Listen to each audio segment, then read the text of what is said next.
comme tous les vendredis, c'est l'heure de votre rappel de l'actualité de la semaine sur Gabon News. Mesdames et messieurs, bonjour et bienvenue à tous dans cette émission. Séminaire de formation sur la réorganisation et l'harmonisation des curricula en approche par les compétences. Cette semaine à Libreville, des ateliers de formation initiés par le ministère de l'Éducation nationale, de l'enseignement supérieur, technique et professionnel. Le point avec Martial Tsonga et Justin Bitegui. S'inscrivant dans l'optique d'appréhender les réalités de l'approche par les compétences, ces inspecteurs délégués d'académie, enseignants du secondaire et ceux du supérieur suivent attentivement les enseignements. Nous avons traité de la formation professionnalisante sous 4 axes. Le premier, c'était la détection des talents.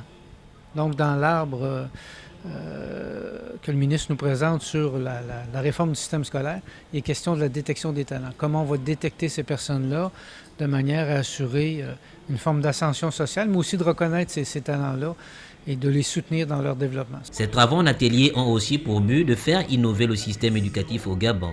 Il a été posé des questions spécifiques et chaque atelier a été commis à une tâche spécifique pour qu'à la fin, il y ait un rapport produit. Et à partir de ce rapport, le gouvernement va prendre des décisions qui seront à soit mettre en place des infrastructures, soit essayer de travailler en partenariat avec les pays qui auront expérimenté tout ce qui a été présenté ici comme modèle, ainsi de suite. Réorganiser et harmoniser les curricula en APC et mettre en œuvre l'arbre architectural du système éducatif innovant est l'objectif que veut atteindre le gouvernement gabonais. Signature jeudi dernier d'un partenariat entre l'ENA du Gabon et l'École nationale d'administration et de magistrature du Tchad, un partenariat de soutien à la formation qui verra d'ici novembre prochain l'entrée à l'ENA de Libreville d'une dizaine d'étudiants tchadiens. Le compte-rendu de Kenyongori et Frendongo.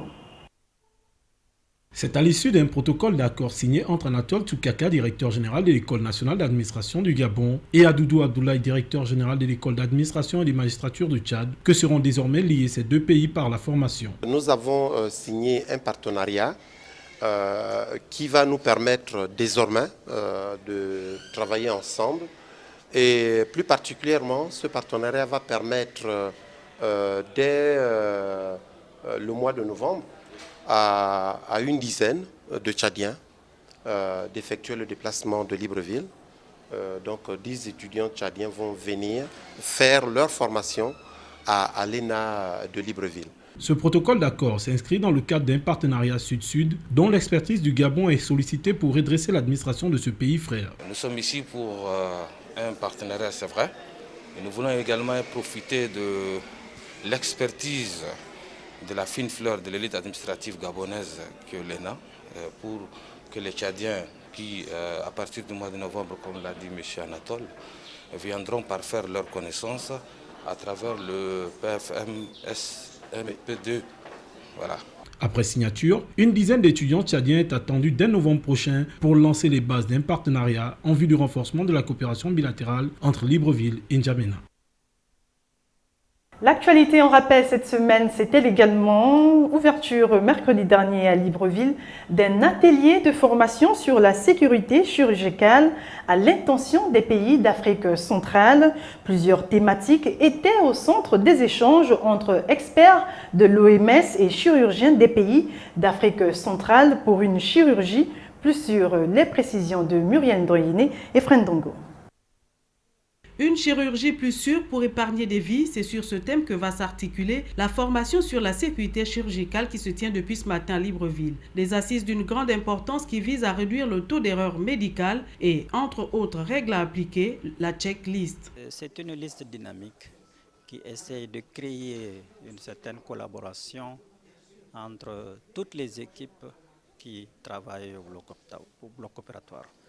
Nous savons que notre travail devient de plus en plus compliqué et pour coordonner la façon de faire au bloc opératoire, il faut une certaine cohésion. Selon l'OMS, 75% des erreurs liées aux soins peuvent être évitables et qu'en moyenne, 10% de toutes les hospitalisations résultent d'une certaine manière de préjudice involontaire. Il y a donc urgence de s'attaquer à la question de la sécurité du patient, toute chose qui passe par une bonne formation pour tout pratiquant. Le problème qui peut se poser et qui se pose d'ailleurs partout en Afrique, c'est le problème de formation n'est-ce pas, du personnel, parce qu'il peut y avoir du matériel, mais si le personnel qui travaille dans cette structure n'est pas suffisamment formé, il y a plus ou moins comme une dichotomie, c'est-à-dire vous avez du matériel, mais vous avez des moyens humains qui ne suivent pas suffisamment. Pour les participants du Gabon, cette formation arrive à point nommé car elle est une véritable opportunité qui coïncide avec la volonté des autorités qui œuvrent depuis un temps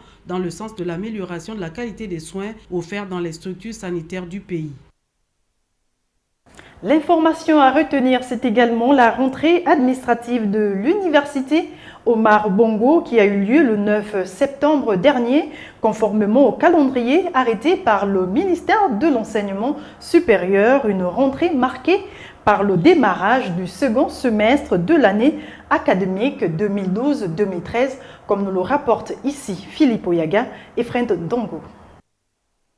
L'administration de l'université Omar Bongo a démarré ses activités. C'est le constat qui ressort de l'entrevue que le secrétaire général adjoint de cette institution académique nous a accordée. Une rentrée universitaire qui se veut sereine malgré les grosses turbulences qui ont marqué l'année écoulée, le mouvement de grève observé par les enseignants-chercheurs notamment. Généralement, lorsqu'on annonce la rentrée administrative, elle concerne la nouvelle année. Mais comme vous le savez, nous avons eu quelques perturbations au cours de l'année qui est en train de s'achever et des perturbations qui font que nous sommes, pour donc cette rentrée administrative, obligés, contraints d'organiser un certain nombre de choses pour valider l'année qui a été sérieusement perturbée.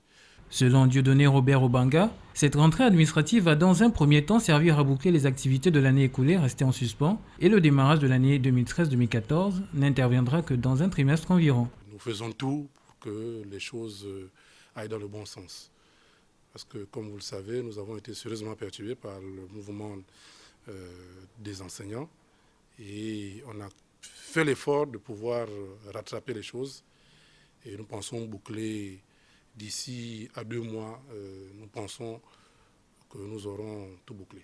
La rentrée du corps enseignant est donc prévue pour la semaine prochaine, une chose qui rassure la communauté estudiantine qui jusque-là s'inquiétait déjà de l'éventualité de nouveaux soubresauts dans ce temple du savoir.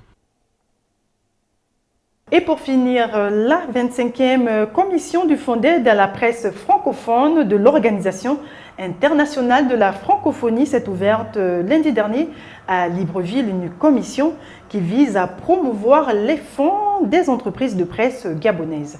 Les précisions sont de Muriel Ndoyene et Justin Bitegui.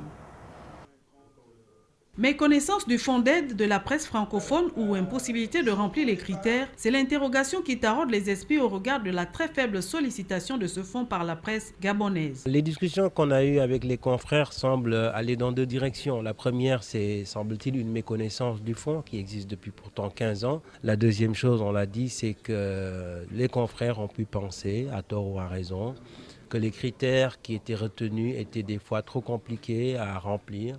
Et sur ce point, nous les avons rassurés en leur disant qu'il s'agit d'étudier les dossiers au cas par cas. Pour les responsables d'entreprises de presse locale, les travaux de cette 25e commission seront d'un grand apport. Ce n'est qu'une satisfaction pour nous de savoir que l'OIF a décidé de venir à Libreville présenter le fonds aux responsables de presse que nous sommes.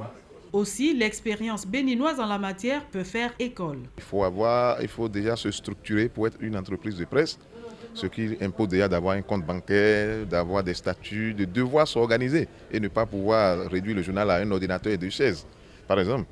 De pouvoir faire un compte prévisionnel comme toute entreprise devrait en faire au début de chaque année et finalement de pouvoir évaluer l'exécution de ce budget à la fin de l'année.